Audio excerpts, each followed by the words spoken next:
Allahumma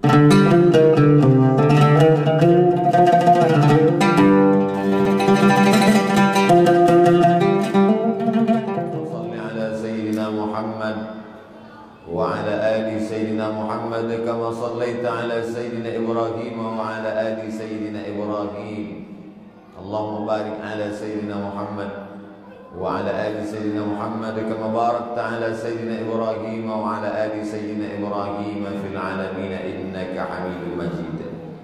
Qala Allah Ta'ala fil Qur'anil Azim wa huwa asdaqul qailin. A'udzu billahi minasy syaithanir rajim. Ya ayyuhalladzina amanu taqullaha haqqa tuqatih wa la tamutunna illa wa antum muslimun.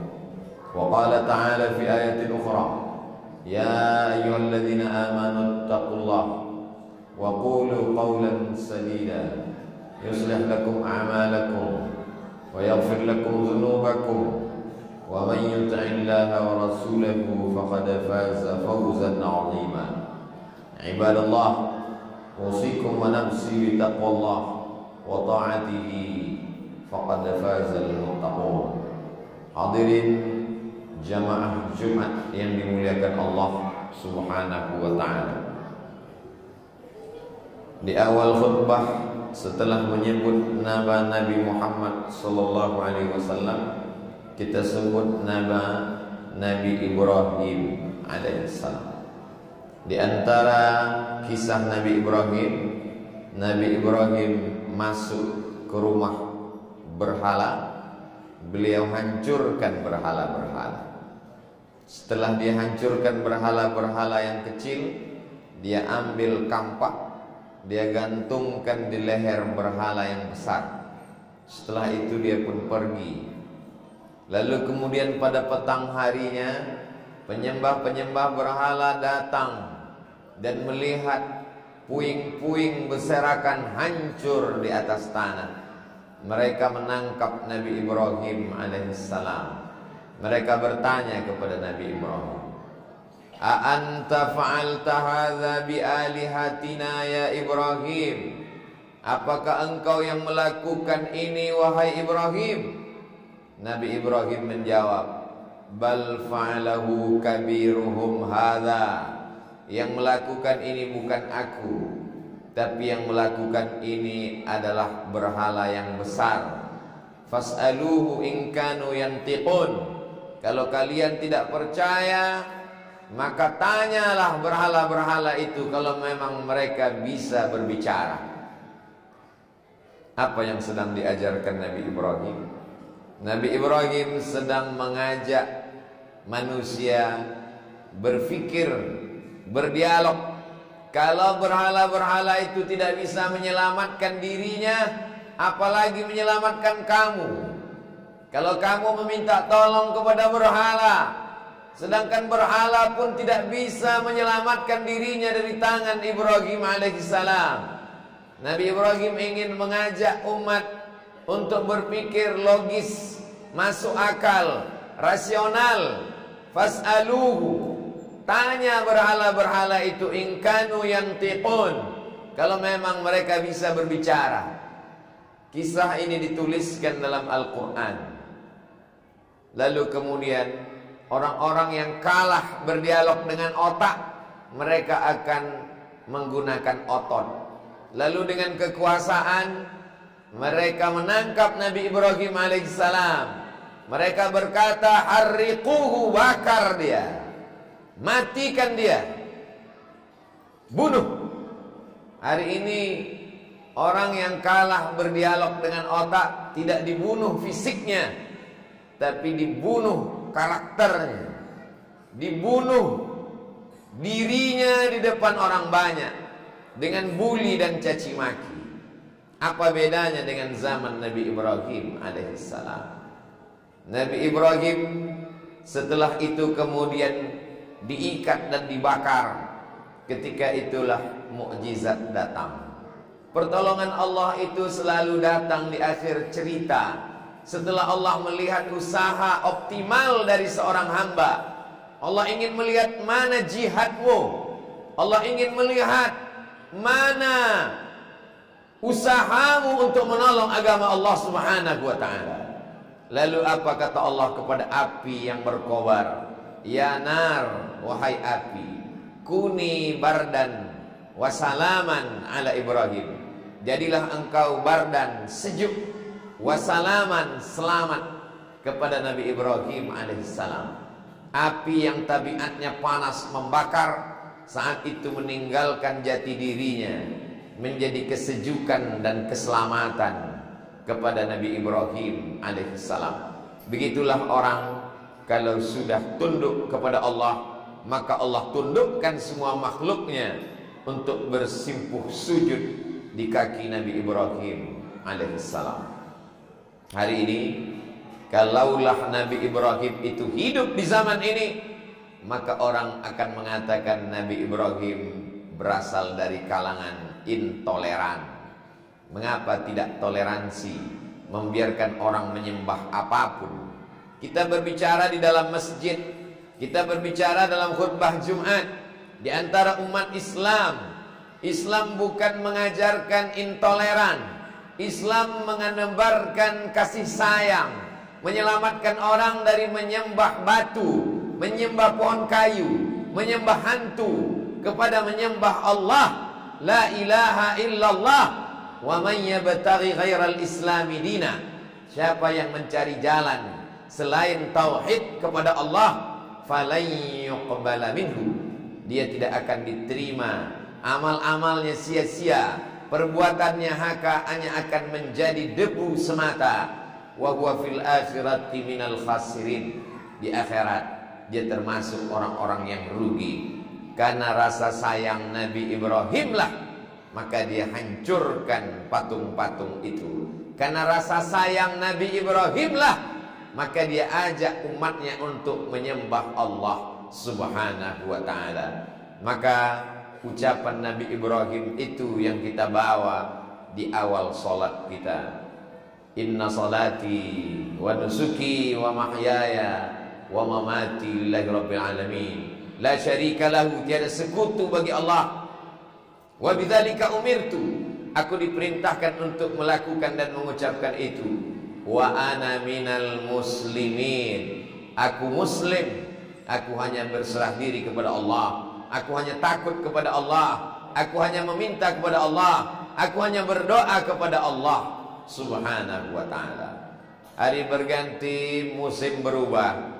Sampailah masa berikutnya, yang datang adalah Nabi Musa alaihissalam. Ketika itu semuanya mempertuhankan Fir'aun. Dia dengan lantang dan gagah berkata, Ana rabbukumul a'la, aku adalah Tuhan yang paling tinggi di antara kamu semua. Sampai akhirnya ada seorang perempuan lemah, tukang sisir rambut, keluarga Fir'aun. Dia berkata Bismillah, atas nama Allah. Ternyata di zaman apapun selalu ada mata-mata yang cari makannya dari bohong dan dusta. Dia laporkan itu kepada Fir'aun. Ada orang yang tidak mempertuhankanmu, dia menyebut nama Allah. Maka perempuan itu ditangkap. Yang dia aniaya bukan dia. Kalau dia yang disiksa, dianiaya, dia tahan. Dinyalakan api yang besar, dihidupkan kuali yang besar, dengan minyak yang sangat banyak, dimasukkan anaknya satu persatu.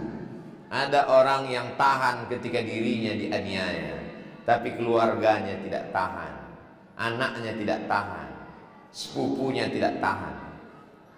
Janganlah engkau melawan Fir'aun, karena kami tidak tahan. Apa yang dialami oleh tukang sisir keluarga Fir'aun, dialami orang dari zaman ke zaman. Musim boleh berganti, tapi yang dialami manusia pada sejatinya itu saja. Tapi dia kuat, dia tegar, sampai pada akhirnya satu persatu anaknya itu dibakar hidup-hidup. Dan pada puncaknya dia pun disiksa dengan kematian yang mengerikan. Apa balasan Allah Subhanahu wa ta'ala saat Isra dan Mi'raj? Nabi Muhammad sallallahu alaihi wasallam mencium harum bau semerbak yang luar biasa. Subhanalladzi asra bi'abdihi, maha suci Allah yang memperjalankan hambanya lailan, suatu malam, minal masjidil haram, dari masjidil haram, ilal masjidil aqsa, ke masjidil aqsa, alladzi barakna haulahu, kami berkahi sekelilingnya, linuriyahu min ayatina, kami ingin memperlihatkan tanda-tanda kebesaran kami. Kalau Allah memperlihatkan surga, biasa. Kalau Allah memperlihatkan neraka, biasa. Kalau Allah memperlihatkan lauhil mahfuz, biasa. Kalau Allah memperlihatkan al-baitul ma'mur, biasa. Karena itu semua memang makhluk-makhluk yang besar.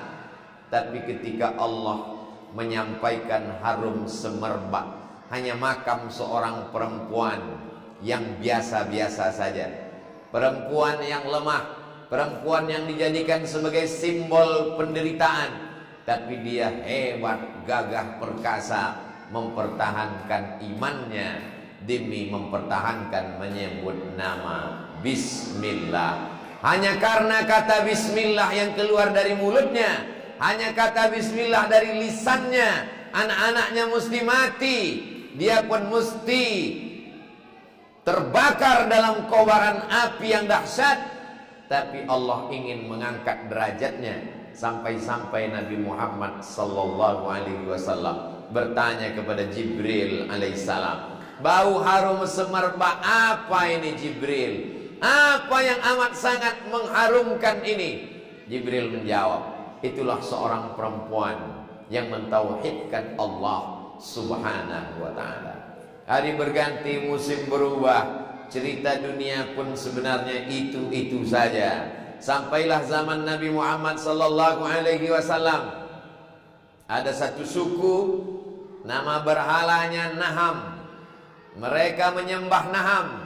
Lalu kemudian datang sahabat Nabi bernama Abi Dzar Al-Ghifari dari suku Bani Ghifar. Bani Ghifar terkenal dengan perampoknya. Semua orang-orang yang lewat di kampung mereka tidak ada yang lepas dari kejahatan Bani Ghifar. Lalu kemudian salah seorang Bani Ghifar bernama Abi Dzar membawa susu satu gelas untuk berhala bernama Naham. Dia letakkan susu satu gelas di depan berhala patung Naham. Lalu dia pun berdoa meminta. Setelah dia berdoa, tak lama kemudian datang seekor anjing menjilat-jilat susu di dalam cawan. Setelah air susu habis diminum anjing, lalu kemudian anjing itu mengangkat sebelah kakinya dan mengencingi patung berhala Naham. Saat itulah Abi Dzar menggunakan otaknya, dia berpikir, air susu yang aku bawa untuk berhala habis diminum anjing. Setelah itu anjing terkencing tanpa ada satupun yang bisa menolaknya. Kalau aku berdoa kepadanya minta rezeki, aku meminta kepada berhala supaya dijauhkan dari musibah, ternyata rezeki berhala diminum anjing, dan musibah kencing pun tak dapat ditolak untuk berhala. Untuk apa aku menyembah berhala? Lalu kemudian Abi Dzar mendapat berita ada seorang nabi penutup para rasul yang mengajarkan bahwa berhala bukan Tuhan.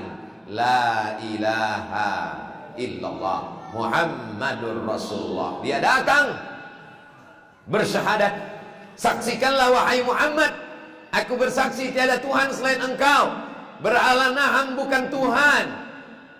Wa asyhadu annaka, aku bersaksi bahwa engkau Muhammad sallallahu alaihi wasallam Rasul utusan Allah. Lalu kemudian dia meninggalkan Naham. Ketika Nabi Muhammad sallallahu alaihi wasallam sudah cukup kuat di kota Al-Madinah Al-Munawwarah, Nabi pergi bersama para sahabat, 10.000 pasukan. Mereka masuk ke kota Makkah tahun 8 Hijrah. Lalu kemudian Nabi menghancurkan Lata, Uzza, Manat, Hubal, Jibti, Taghut, Naham. Ada yang terbuat dari kayu, ada yang terbuat dari batu, ada yang terbuat dari perunggu, ada yang terbuat dari emas, ada yang terbuat dari perak. 360 berhala di sekitar Ka'bah, samping kiri, kanan, depan, belakang, atas dan bawah. Nabi mengumpulkan semuanya, membakar dan menghancurkannya. Andailah hidup Nabi Muhammad SAW hari ini, dia akan dilaporkan ke Persatuan Bangsa-Bangsa sebagai pemimpin yang intoleran, yang tidak menghormati keyakinan orang lain. Apakah Nabi Muhammad itu kejam? Apakah dia jahat? Wa ma arsalnaka illa rahmatan lil alamin. Aku mengutus engkau sebagai rahmat untuk semesta alam. Apa makna rahmat?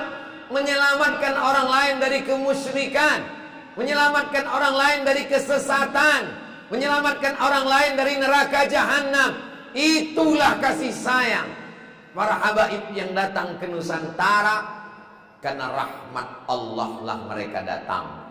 Dipukul ombak, dihempas gelombang, padahal negeri mereka subur.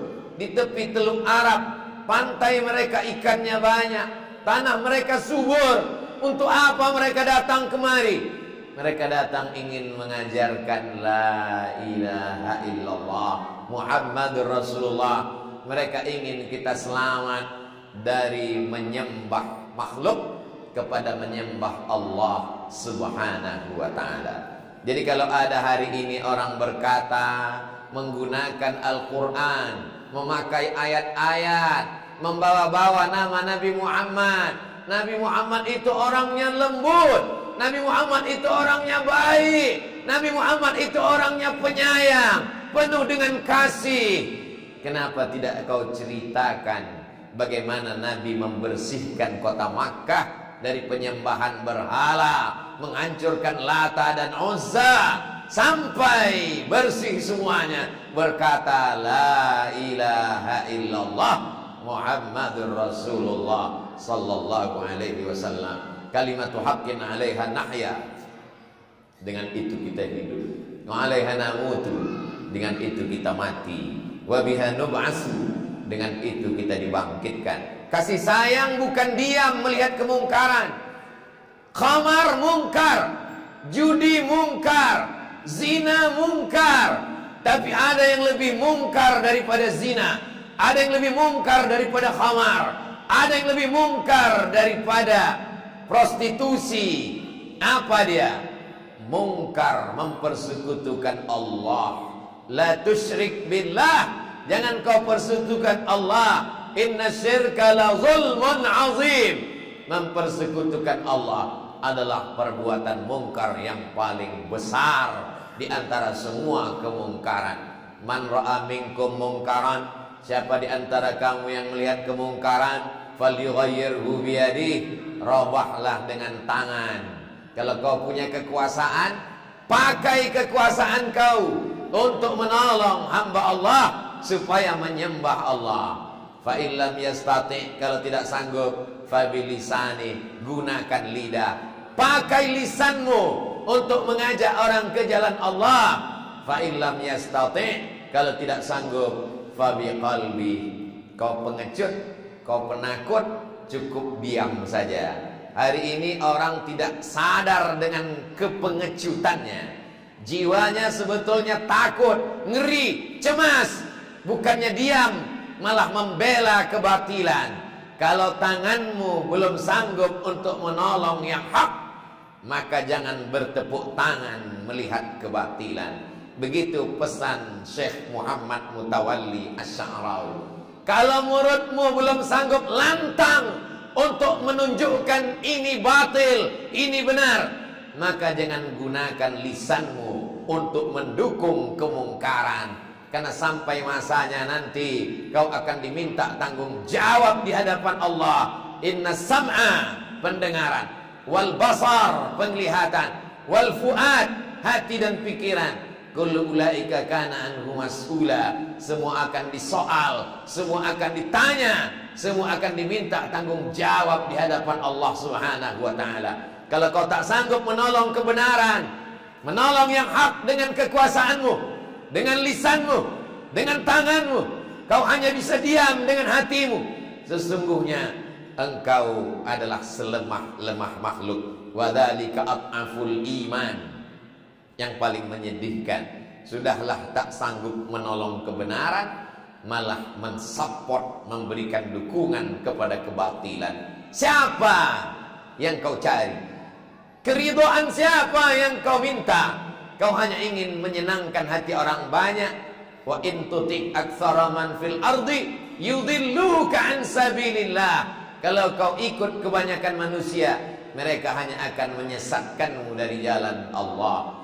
Silakan hidup dengan cara Namrus memusuhi Ibrahim. Silakan hidup dengan cara Fir'aun memusuhi Musa. Silakan kau hidup dengan cara Abu Jahal dan Abu Lahab memusuhi dakwah Sayyidina Muhammad sallallahu alaihi wasallam. Toh pada akhirnya semua akan mati. Namrus mati, Fir'aun mati, Abu Jahal mati, Abu Lahab mati. Nama-nama itu diabadikan dalam Al-Quran sebagai iktibar pelajaran bagi manusia di akhir zaman. Barakallahu li wa lakum fil Qur'anil azim wa nafa'ani wa iyyakum bima fihi minal ayati wa dzikril hakim wa taqabbala minni wa minkum tilawatahu innahu huwal ghafurur rahim.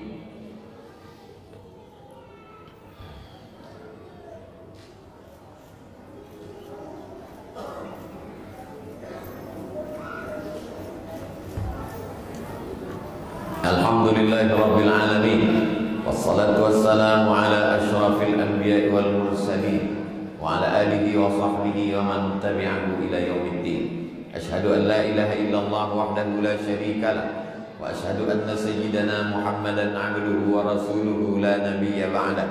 Allahumma shalli ala sayyidina Muhammadin nabiyil ummi wa ala alihi wa sahbihi wa barik wa sallim.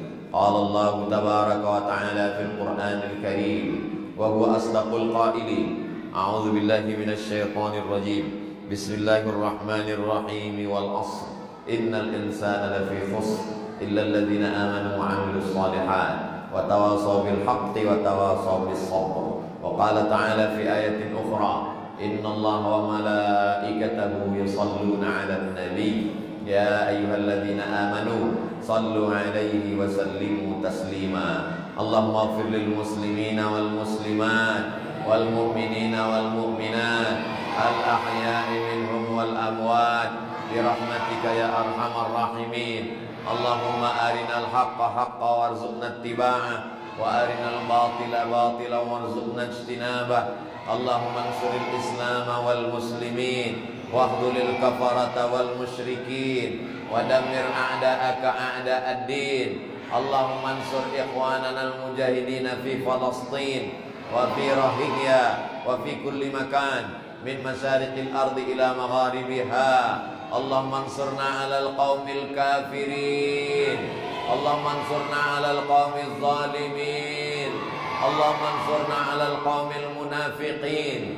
عباد الله أوصيكم ونفسي بتقوى الله وطاعته فقد فاز المتقون. إن الله يأمر بالعدل والإحسان وإيتاء ذي القربى وينهى عن الفحشاء والمنكر والبغي يعظكم لعلكم تذكرون.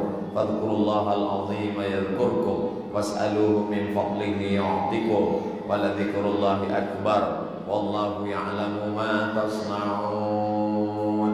أقم الصلاة.